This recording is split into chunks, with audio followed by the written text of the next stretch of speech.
नमः संस्कृताय मित्रों। तो लेकर आ चुके हैं आपके सामने जो आपके परीक्षा पर पूछे जाने वाला है।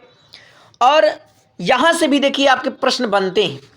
कुल मिलाकर देखिए जो भी आपके ग्रंथ रखे वहाँ से तो प्रश्न आते हैं, लेकिन अगर आप ये छोटी छोटी चीज़ें लिख लेते हैं तो आपको बहुत आसानी होती है, क्योंकि हम पूरी एक बार में किताब न पढ़ पाएँ। इसलिए जहाँ से प्रश्न आते हैं उन चीज़ों को ऊपर हमें ध्यान रखना है।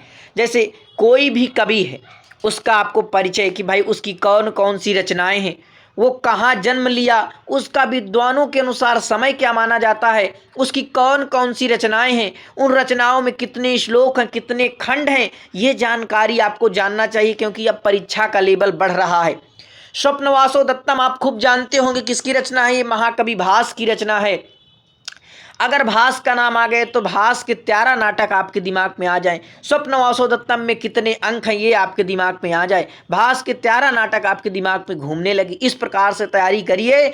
और आज हम बात करने वाले हैं कि जो भी आपके मैं ग्रंथ बताऊंगा उसमें से कौन सा नायक है और कौन सी नायिका, यानी कौन हीरो और कौन हीरोइन रहेगी। यानी जो स्वप्नवासो दत्तम ये भास का जो एक नाटक है, इस नाटक में जो एक्टर रहेंगे, यानी कि जो हीरो रहेंगे और हीरोइन रहेंगे, उनका नाम आपको बताना, क्योंकि यहां से आपका प्रश्न पूछेगा कि स्वप्नवासो दत्तम के नायक कौन है और या स्वप्नवासो दत्तम की नायिका कौन है।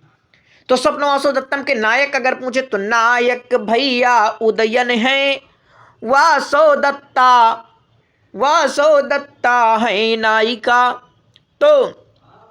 तो स्वप्नवासो दत्तम और कैसे नायक है, तो नायक 4 प्रकार के होते हैं, जिसमें से स्वप्नवासो दत्तम के जो नायक हैं वो धीर ललित नायक हैं, उदयन वासो दत्ता नायिका हैं। मृच्छकटिक, मैं मृच्छकटिक का चारु दत्त, तो तुम बसंत सेना अपनी। मैं मृच्छकटिक का चारु दत्त, तो तुम वसंत सेना अपनी। तो ये जो चारुदत्त है ये आपका नायक हो जाएगा और नायिका आपकी वसंत सेना और धूता, ये आप ध्यान रखना। अब ये चारुदत्त कैसा नायक है, तो धीर प्रशांत नायक। मैंने बताया ना कि नायक 4 प्रकार के होंगे, धीर ललित, धीर प्रशांत, धीरोदात, धीरो उद्धत। तो आपकी इनमें से ध्यान रखना, ये कोष्टक में इसी प्रकार से लिखते चलना ताकि आपको ध्यान रहे। अब अभिज्ञान शाकुंतलम कालिदास की रचना है और 7 अंक है इसमें भी। देखिए यहाँ के दुष्यंत नायक है, कैसे नायक है पूछा जाता है परीक्षा पर। देख लीजिए टीजीटी का पेपर उठा करके ना पूछा गया हो, ये सब आपकी परीक्षा पर पूछे जाते हैं। तो धीरोदात्त कोटि के नायक हैं ये। शकुंतला इसकी जो है नायिका हो जाएंगी, ठीक है। कुमार संभव में जो शिव हैं, कुमार संभव में शिव हैं, ये क्या है, इस कुमार संभव के जो नायक हैं वो शिव हैं और जो नायिका हैं वो आपकी पार्वती हो जाएंगी, ठीक है। उत्तर रामचरित में राम जो है धीरोदात्त, उत्तर रामचरित में जो राम है वो नायक हैं उत्तर रामचरित के, और धीरोदात्त नायक हैं और सीता इसकी नायिका हो जाएगी।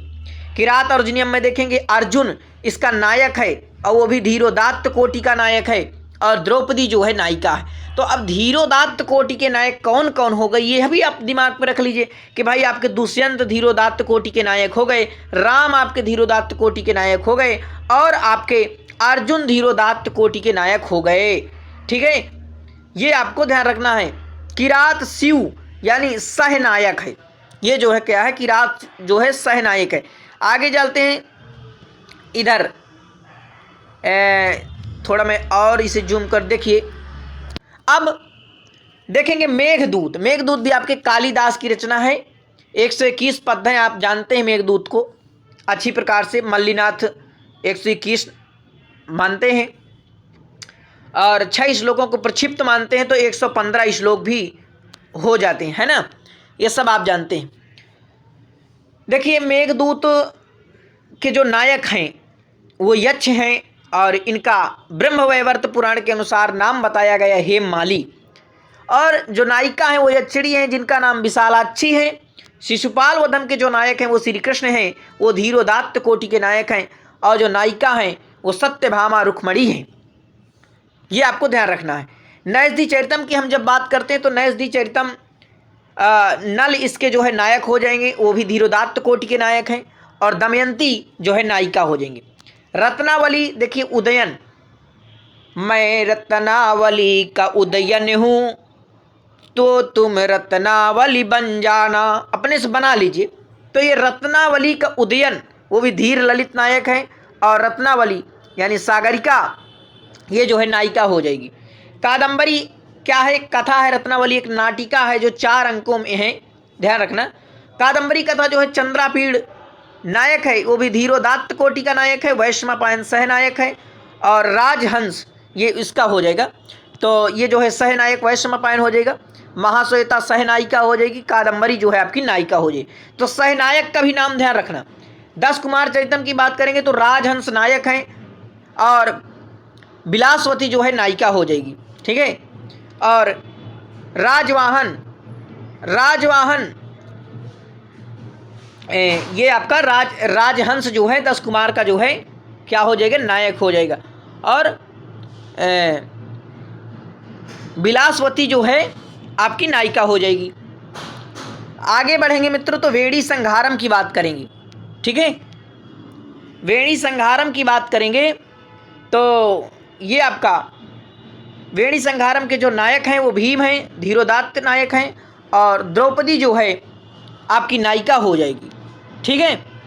और मालविका अग्निमित्रम यानी अग्निमित्र धीरोदात्त कोटि के नायक हैं। कुछ विद्वानों के मत में धीर ललित भी इनको मान लिया गया, और मालविका ये जो है नायिका हो जाएगी, ठीक है। विक्रमोर्वशीयम की बात करेंगे, यहाँ से एक परीक्षा में पूछे विक्रमोर्वशीयम क्या है? एक त्रोटक है। यहाँ पुरुरुआ जो है राजा है यानी नायक है, और उर्वशी नायिका है। मुद्रा राक्षसम के थोड़ा शोर ज़्यादा हो रहा था इसलिए मुझे थोड़ा बंद करना पड़ा। ध्यान से देख लीजिए कि विक्रमोर्वशीयम एक त्रोटक है, इसमें पुरुरुआ राजा हो गए, उर्वशी जो है नायिका हो गई। मुद्रा राक्षस में चाणक्य और चंद्रगुप्त ये जो है नायक हैं, और नायिका का इसमें अभाव मिल रहा, कहीं कहीं नायिका का अभाव मिल रहा, तो वही उसी प्रकार से लिखा हुआ। प्रियदर्शिका ये राजा उदयन धीर ललित नायक हैं, और आरंडिका प्रियदर्शिका ये जो है नायिका हो जाएगी। नायिका के ही नाम पर इसकी रचना का जो है नाम हुआ है। नागानंद के जो नायक हैं वो जी मूतवाहन हैं, और नायिका जो है मलयवती है। मालती माधवम एक प्रकरण है, ये भभूति का है 10 अंकों में। तो माधव मकरंद ये जो है नायक हो जाएंगे। मालती और मदयंतिका ये जो है आपकी नायिका है। महावीर चरितम की बात करेंगे तो राम जो कि धीरोदात्त कोटि के नायक हैं, और सीता इसकी नायिका हो जाएंगी। बुद्ध चरितम की बात करेंगे तो भगवान बुद्ध नायक हैं और नायिका का अभाव है। हर्ष चरितम हर्षवर्धन है। रघुवंशम में रघु यानी श्री राम जो है नायक हैं, और सीता जो है नायिका, ठीक है। कर्पूर मंजरी इसमें आपके धनपाल जो है वो चंद्रपाल जो है आपके नायक हैं, और कर्पूर मंजरी ये जो है आपकी नायिका हो जाएगी। नायिका के नाम पर ही रचना का नाम हुआ है। प्रसन्न राघव में श्री राम है और सीता नायिका हैं। प्रबोध चंद्रोदय में प्रबोध चंद्र नायक हैं और नायिका का अभाव है। उर्भंगम जो भास की रचना नाटक है भास का, तो ये जो है दुर्योधन भीम ये जो है इसके नायक हैं और नायिका का अभाव है। तो इस प्रकार आपने देखा कि जो रचना है उस रचना में कौन सा नायक है और कौन सी नायिका, यहाँ से आपके प्रश्न आते हैं, तो इनको आप याद कर लीजिए, एक टेबल में बना लीजिए और अच्छी प्रकार से इन्हें लिख कर पढ़िए। यहाँ से एक प्रश्न जरूर आपको आएगा। नमा संस्कृताय। बहुत बहुत धन्यवाद आप सभी का अभी तक जुड़े रहने के लिए।